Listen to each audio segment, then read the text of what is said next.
Salut, c'est Thibaut. Vous m'avez retrouvé dans Les Princes de l'Amour 7 en tant que prétendant pour Mila. Je m'appelle Thibaut, j'ai 27 ans, je vis entre Bordeaux et Paris. J'ai fini mes études il y a 2 ans, donc mon Master 2 en marketing de luxe. J'ai fait du judo en haut niveau, donc j'ai été champion de France.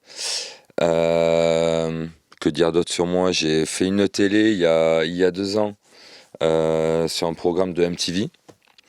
Et là, je viens d'intégrer donc une télé de télé-réalité il y a quelques mois pour Les Princes de l'Amour. Mais ça faisait 4 ans que Vicky, une casteuse, m'avait contacté. J'avais jamais répondu favorablement à la demande puisque j'étais en couple, donc c'était mort pour moi. Et je me suis séparé de ma dernière relation, c'était vers mai. Et du coup, je l'ai de suite contacté. J'ai dit bon, mais c'est bon pour moi, j'en peux plus, il faut que je me sorte de là, il faut que je pense à autre chose. Et je suis prêt à retrouver l'amour autre que dans la rue ou en boîte de nuit ou au supermarché. Enfin, voilà, je me suis dit, j'arrive pas à le trouver dans la vie de tous les jours, pourquoi pas à la télé, quoi. En fait, c'était un côté. C'était une excitation. La télé en elle-même, en soi, c'était quelque chose qui me plaisait. Mais après, le programme en lui-même, c'était pas quelque chose que j'avais en tête absolument, que je voulais absolument faire, etc. Mais là, je me suis dit, allez Thibaut, vas-y, lance-toi, vas-y, pourquoi pas. Chaque année, il y a toujours une ou deux personnes, voilà, physiquement qui te plaît. Donc pourquoi pas cette année, et puis si ça peut accrocher, ben vas-y, hein, fonce. Alors au début, j'ai été contacté, moi j'avais dit que c'était mort si c'était en tant que prétendant. Donc du coup ils l'ont accepté et j'avais passé le casting pour être en tant que prince anonyme. Donc ça a été validé, et ensuite il y a eu un retournement de situation, etc. avec Nico, qui a pris ma place et qui est venu en tant que prince anonyme. Et du coup, ils m'ont intégré le programme en tant que guest. Donc, bon, après j'ai accepté, il n'y a pas de souci, etc. C'est pas grave. Ça s'est pas fait, mais ça devait pas se faire. Et ensuite, on m'a proposé donc une princesse anonyme. Et où j'ai de suite refusé parce que c'est pas du tout mon style physiquement. Et Mila, donc Mila Jasmine, physiquement, euh, physiquement, de visage, c'est une personne avec du charme, voilà, qui a du caractère, qui est charismatique, qui a énormément de charme, etc. Et ça, c'est ce qui me plaît chez une femme. Et du coup, je me suis dit, va apprendre à la connaître, parce que la Mila que tu vois à l'écran, c'est pas forcément celle que tu vas vraiment connaître. Et du coup, je suis parti pour elle, et j'ai fait le bon choix parce que vraiment, c'est vraiment une belle personne, quoi. C'est une femme posée, c'est une femme qui sait ce qu'elle veut. C'est une femme mature. C'est vraiment. Elle a toujours été là pour moi. Mila, c'est une personne qui m'a énormément aidé pendant tout le programme. Et du coup, ben, c'est ce qui m'a rapproché d'elle, quoi. Alors, la première rencontre avec Mila, ben, ça a été un peu. C'était compliqué parce qu'en fait, je voulais une autre approche que le spa. Pour une première approche, c'est un peu compliqué quand même. Et surtout avec une femme comme Mila, qui est assez imposante et qui va te dire les choses. Et là, je me suis dit, ça va pas passer. Donc du coup, déjà la prod m'avait demandé de me mettre en costard. Donc je suis arrivé en costard, et là au dernier moment on m'a dit non, c'est dans un spa. Parce que moi j'avais envoyé, oui voilà, les fleurs, le maillot de bain. C'était compliqué. Et là je me suis dit, ok, parce que la prod m'a demandé de lui poser la question si elle portait mon maillot de bain, et que je l'invite à rentrer dans le jacuzzi pour qu'on apprenne un peu plus à se connaître. Et là, je me suis dit, mais attends, premier rendez-vous, je lui propose de venir dans le jacuzzi.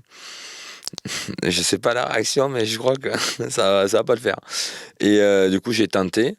Et bingo, elle m'a recalé de suite. Elle m'a dit, écoute, je te connais pas, voilà, etc. Mais tu vois, elle m'a mis à l'aise. C'est vraiment pas, voilà, ça, tu vois, directement, elle m'a mis à l'aise, quoi. Après, moi, je savais pas que Maxime elle allait être là. Donc j'avais dit, mais bon, par contre, j'espère qu'elle va pas venir avec son prétendant parce que quand je suis rentré dans l'espace, j'ai vu 3 coupes de champagne. Et là, j'ai dit, tu vois, il y a un truc qui cloche, tu vois, c'est pas possible.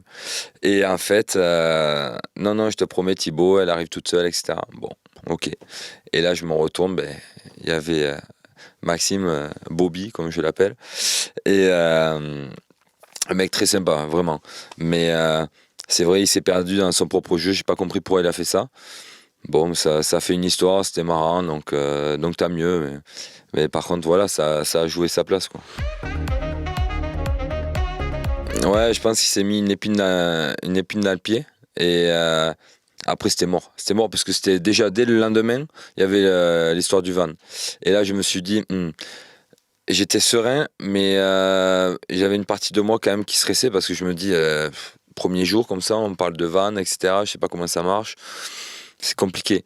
Et puis, tu vois, il fait un peu enfantin, tu vois, Maxime et tout, mais c'est quelqu'un de très très gentil. Et ça peut jouer beaucoup, tu vois. Et comme je connaissais pas encore Mila, je savais pas quel type de personnage j'allais aimer, donc c'est compliqué. Je me suis dit, putain, j'espère que je vais pouvoir m'affirmer un peu plus qu'un jour. Et au final, ben, ça a été le cas, donc tant mieux. Mais... Bah, en fait, avec Maxime, le feeling est passé directement. Donc après le spa et tout, on est parti au restaurant puis à la boîte de nuit. Et du coup, on a appris à se connaître, etc. Personne vraiment posée, gentille et tout. Alors que avec Mika, d'entrée, je le vois arriver, je me dis, ouais, lui, non. C'est pas. Mais déjà, il y avait 3-4 jours où je suis resté seul. Donc, du coup, j'ai eu le temps de me reposer un peu sur mes lauriers, après un peu plus à connaître Mila, rigoler avec elle, jouer un petit côté de séduction. Et, euh, et quand j'ai vu Mika arriver, je me suis dit, bon, déjà, c'est mort, c'est pas son style. Physiquement, c'est mort. Je sais que ça va, j'ai toutes mes chances. Mais après, voilà, Mila, c'est quelqu'un qui va pas s'arrêter au physique. Donc, du coup, ben, d'entrée, ben, j'ai dit vas-y, je vais m'imposer. Maintenant, voilà, hein, je suis pas là non plus pour juste comme ça arriver, dire ok, bon, mais il est pas beau, ben, tu restes là, c'est bon. Je suis arrivé, je me suis imposé, je lui ai tiré un peu la main et je lui ai dit oh jeune, t'es fébrile ou quoi? Parce que je le voyais, il a trébuché. Donc, et de suite, ben voilà, on s'est un petit peu accroché, on s'est pris dans notre propre jeu, on s'est rentré dedans un peu verbalement, une histoire dans la cuisine quelques heures plus tard. Mais sinon, voilà, après, c'est resté bon enfant. Mais première soirée, je sais plus si on le voit dans les épisodes. Première soirée, on voit Mila, elle part avec Mika. Mais en partant derrière la piscine pour aller parler, elle se retourne pour me regarder. Donc déjà, je sais très bien c'était pour me faire chier. Et ça, elle le sait très bien. Mais après, voilà, je me suis dit, bon, ben, je le laisse, sa première soirée. Et lui aussi doit apprendre à la connaître, etc. Tente ta chance, petit. Vas-y, essaye. Mais moi, je pense que c'était plus pour me faire chier que autre chose. Mais après, voilà, j'ai pas eu peur. J'ai pas eu peur. Parce que, tu vois, c'était pour moi, Mika, il est venu là plus pour le buzz qu'autre chose. Donc, du coup, je savais qu'il était pas sincère, etc. Et Mila, elle est pas conne. Elle est vraiment intelligente et elle savait très bien que, voilà, qu'il était pas là pour elle, quoi.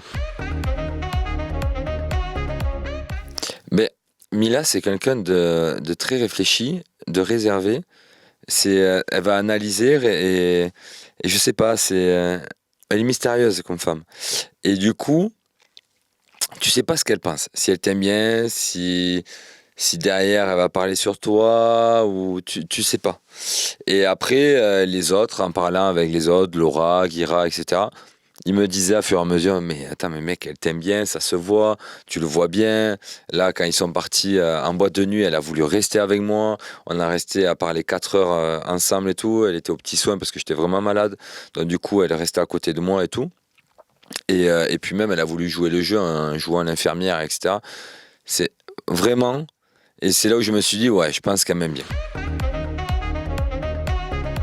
Il Il y a des séquences qui n'ont pas été diffusées, mais on est au bord de la piscine, allongé sur le transat, voilà, on se touchait la main, on se regardait d'un blanc des yeux, enfin je veux dire, il y avait toujours ce côté de séduction. Après on se taquinait, même déjà, premier soir, quand on est parti à la boîte de nuit, elle a pris ma veste, elle me prenait sous le bras, enfin déjà, une personne déjà quand elle est aussi tactile avec toi, c'est qu'elle t'aime bien. Elle n'a pas fait ça avec les autres. Et je me suis dit, bon, ok, je la connais pas, je peux pas savoir. Mais, euh, mais pour moi, ouais, elle m'aimait bien. Pour moi, elle m'a. Et même, comme je l'ai expliqué la dernière fois, avant de partir la veille de mon départ, euh, on se regardait et elle m'a demandé d'arrêter de la regarder parce que vraiment, il y avait vraiment ce jeu de séduction et ça sentait que voilà, à un moment donné, c'était vraiment un peu caliente, quoi. Enfin, du jeu de regard, c'est tout,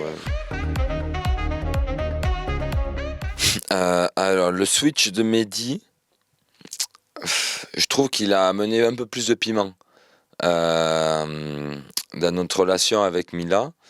Ça n'a pas été un danger. Parce que lui, tu le voyais, c'était pas dans la démarche. Déjà, quand tu switches, déjà, tu vois que c'est pas sincère. Donc, c'était plus, voilà, comme elle le disait, Mila, moi, il me fait rire, etc. C'est une belle personne, il est gars gentil. Donc, on savait très bien que, voilà, ça allait s'arrêter à ce jeu de rigolade, quoi. Ça allait pas aller plus loin.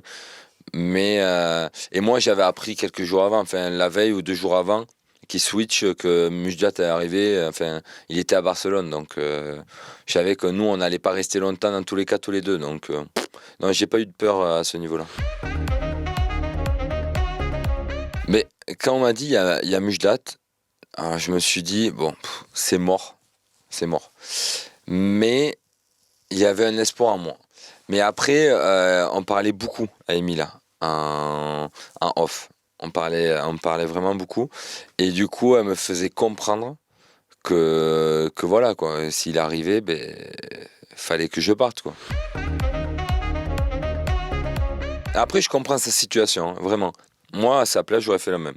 Je lui ai dit, euh, tant que c'est pas terminé avec lui, essaie de le recontacter, essaie de le voir pour mettre les choses au clair. Donc ça, c'était la première chose à faire, elle a faite. Et tant mieux aujourd'hui, puisque aujourd'hui, ça a marché. Mais par contre, ce que j'ai pas accepté, c'est qu'elle le ramène dans la villa et que nous, elle nous annonce de partir, quoi. Tu vois ce que je veux dire ou pas? Alors nous, on a servi de divertissement ou je sais pas, il fallait faire les semaines. Enfin non, ça marche pas comme ça, tu vois. Moi, nous, on est des êtres humains. On vient, la plupart des prétendants, peut-être pas tous, mais sont venus là dans une démarche sincère. Aujourd'hui, c'est une émission qui est tournée sur l'amour. Donc, si tu viens, dans tous les cas, il va falloir enfin, tu joues sur ça, quoi. Enfin, et là, le problème, c'est que je me suis senti un peu trahi à ce niveau-là, tu vois. Et je lui ai fait part de mes sentiments à la fin, mais tout ça, c'est trop tard. Et puis, quand t'aimes une personne, quand tu l'as en tête, t'as beau dire ce que tu veux, voilà. Mais après, je comprends, je suis content pour elle, vraiment. Non, moi, je suis pas rancunier, je suis pas une personne rancunière. Le problème, c'est que je me mets tout le temps à la place des autres, en face de moi. Et là, à la place de Mila, je pense que j'aurais fait la même chose. Mais en fait, moi, je suis quelqu'un de posé, réfléchi. Je suis un peu comme dans le style de Mila, à ce niveau-là. Et je me serais mis à la place de Mila, j'aurais fait exactement pareil, sauf à la fin. Voilà, j'aurais pris mes prétendants à part 2 jours avant, j'aurais dit voilà, j'ai revu Mujdat, je pense que je vais faire intégrer la villa, c'est pas fini tous les deux, voilà, on veut vraiment se redonner une dernière chance. Ben, vous, voilà, je sais que vous êtes venus dans une démarche sincère, donc je suis vraiment désolé, mais bon, ça marchera pas, etc. Mais pas, tu le ramènes pas comme ça devant nous en nous disant bon, mais voilà, il y a Mujdat, j'ai ramené quelqu'un, je suis désolé, est-ce que je peux vous parler? Laura, ben voilà, elle a fait l'inverse de ce qu'a fait Mila. Pour moi, c'est un meilleur départ. Mais moi, je lui ai dit, ça n'a pas été montré, je pense, quand on parlait sur la petite table basse à la fin, là, et je lui ai dit que je lui en voulais à ce niveau-là. J'ai dit, c'est un manque de respect, et que parce que moi j'étais vraiment sincère avec elle. Et j'ai dit juste ça, franchement, c'est un manque de respect. Et je me suis dit, et ton gars, il va pas venir à chaque émission pour venir te récupérer, quoi. À un moment donné, voilà. Mais après, bon, voilà, ça s'est fait comme ça. J'ai rien à regretter, franchement. Et je suis content parce qu'aujourd'hui, voilà, ils sont ensemble. Ils sont beaux, franchement, tant mieux. Tant mieux. Et aujourd'hui, voilà, j'ai aucun regret. Je garde que du positif de cette aventure, vraiment. Que ce soit avec Mila ou avec les autres, vraiment, de l'aventure en général. Je garde que du positif. Donc, non, j'ai pas de regrets, vraiment. Je regarde plus trop les épisodes là, des princes, mais les princesses qui y a en ce moment, avec les anciennes, je serais, moi tu me remets dans le programme aujourd'hui, je pense que je serais resté pour Mila. Moi, vraiment. En fait, c'est pas que j'ai eu un coup de cœur pour elle, parce que je peux pas dire que j'ai eu un coup de cœur, mais j'ai vraiment eu une attirance. Enfin, vraiment, c'était vraiment une personne, mais physiquement, c'était pas la personne qui m'intéressait le plus, vraiment. Mais quand tu apprends à la connaître, vraiment, tu tombes pas amoureux, mais franchement, tu tombes facilement sous son charme. Vraiment, c'est une belle personne. Franchement, j'ai kiffé tous les moments que j'ai passés là-bas. Après, dans la chambre, elle est prétendant. On a rigolé. Il y avait Bruno, Mehdi, John, Julien, le prétendant, et Mika. Et là, on rigolait. Mais vraiment, vraiment. Parce qu'on parlait des prétendantes qui nous plairaient le plus. Et tu sais, quand tu restes enfermé dans une villa pendant 2 semaines, sans musique, sans téléphone, t'es coupé du monde, etc., tu t'as pas le temps de penser que ça soit, je sais pas, sexe ou des trucs comme ça, tu vois ce que je veux dire?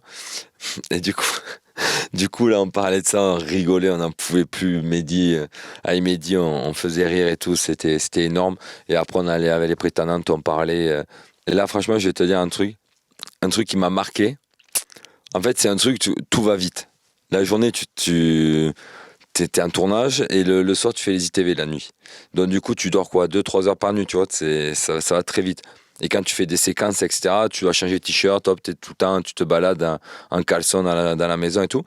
Et à un moment donné, je me suis retrouvé en face d'une prétendante. Donc, 2 petits lits. Et je rentre dans la chambre, je fais, oups, pardon. Et elle a fait, non, c'est bon, vas-y, t'inquiète, assis-toi et tout. Je fais, ok. Je m'assois, et en fait, ben, voilà, elle venait de se décaler le string, et elle était en train de s'épiler la tête devant moi. Mais pas par le. Elle voulait pas me chauffer ou quoi que ce soit, hein, tu vois. C'était vraiment pas ça, c'est qu'elle a pas le temps, tu vois. Tout était surdimensionné, tu vois. C'était rapide, on n'avait pas le temps. Ben, comme je t'ai dit, moi j'ai kiffé. J'ai kiffé, kiffé. J'ai vraiment passé 2 semaines. Même quand je suis rentré chez moi, j'ai mis un mois avant de m'en remettre. Alors que je suis quelqu'un qui voyage énormément, qui a rencontré énormément de personnes, etc. Mais là, ça a vraiment été intense. Et avec de bonnes personnes. J'ai vraiment gardé contact avec ben, toutes les personnes aujourd'hui, je pense, avec qui j'ai participé à l'aventure. Mais franchement, je garde un putain de souvenir. C'est vraiment une expérience énorme. Si les gens ont l'occasion de faire cette aventure, mais foncez, parce que vraiment. Après, moi, j'ai eu de la chance d'avoir une princesse comme Mila, qui m'a rassuré, qui a toujours été là pour moi, voilà, qui a été gentille, qui a toujours, enfin, vraiment adorable. Et puis Laura, avec qui je m'entendais bien aussi, quand elle était tout le temps avec Mila. Guira, qui était un pote à moi, et que j'ai appris à connaître vraiment dans l'aventure. Et les prétendantes, enfin, et les prétendants pareil. Enfin, franchement, j'ai kiffé. Je suis tombé dans une putain d'année, vraiment.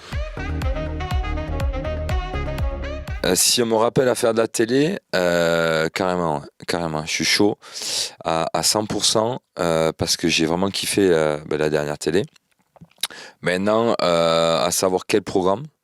Les 10 couples parfaits, ça m'a pas intéressé, donc c'était mort. Moundir, je kifferais. Je kifferais parce que moi, de base, mes 2 émissions préférées, c'était Secret Story et koh. Voilà. Et comme j'avais fait Richicitude sur MTV, tu vois, c'était mort pour moi pour faire koh. Donc j'avais pas un casier vierge de télé. Et donc du coup, Moundir, les Marseillais contre le reste du monde, ouais, parce que tout ce qui est jeu, tu vois, physique, etc., et se retrouver dans une maison avec tout le monde et tout, enfin, je kiffe ce délire, c'est mon délire. Donc pourquoi pas, la Villa des Cœurs Brisés, pareil, mais si je peux éviter tout ce qui tourne autour de l'amour, enfin, comme là, les princes. De rivalité. Ouais. Fini, moi. Demain, on me rappelle pour faire les princes en tant que prétendant, non. En tant que prince, ouais. Et encore. Mais prétendant, non. Alors, j'ai commencé le judo à l'âge de 3 ans. Normalement, c'est à l'âge de 4 ans, mais ma famille avait un club. Donc, ma grand-mère était présidente, ma mère trésorière, ma tante et mes 2 oncles profs de judo. Donc, j'ai vraiment baigné dedans depuis que je suis tout petit. Et j'ai eu la ceinture noire à l'âge de 16 ans. J'étais en sport-études, donc j'étais au CPMS à Agen, je suis monté au pôle Esport à Bordeaux. Et après, j'ai eu une déchirure donc, à la jambe, et donc j'ai dû ralentir. Donc une déchirure à la jambe droite de 14,5 cm, et on m'a enlevé 45% du ménisque au genou gauche. Donc, du coup, j'ai ralenti. J'ai pas fait les ligaments croisés, chauffeur Uber comme tous les footballeurs professionnels qui se disent voilà. Non, t'inquiète pas. Mais sinon, non, j'ai été 2 fois champion de France. Donc scolaire aussi. Il y a eu quoi? J'ai fait. Après, je suis parti en Suisse parce que moi, je m'en foutais royalement, équipe de France, équipe suisse. Moi, je voulais que ça soit mon oncle qui me coach. Et du coup, je suis parti dans un club à la frontière. Et puis voilà, mais carrière professionnelle, non, parce qu'aujourd'hui c'est dur, vraiment le judo c'est très très très très dur. Et puis si t'es pas le numéro 1, si t'es le numéro 2 ou 3, ça sert à rien. Bon, mais voilà, pour moi c'est fini. Si vous voulez me retrouver sur les réseaux sociaux, donc c'est Tib Morgado. Alors Tib avec 2 i, donc T-H-2-I-B Morgado, M-O-R-G-A-D-O. Et sur Snapchat, c'est à l'inverse, c'est Morgado Tib, toujours avec 2 i. Et si vous voulez me suivre sur Insta, vous allez voir un peu mon profil, mon lifestyle. Donc je vais beaucoup voyager, donc je vais poster énormément de photos sur mes voyages. Et puis vous verrez que j'adore bouffer. Je suis tous les jours au resto, midi et soir, donc si vous aimez la nourriture, allez-y, foncez.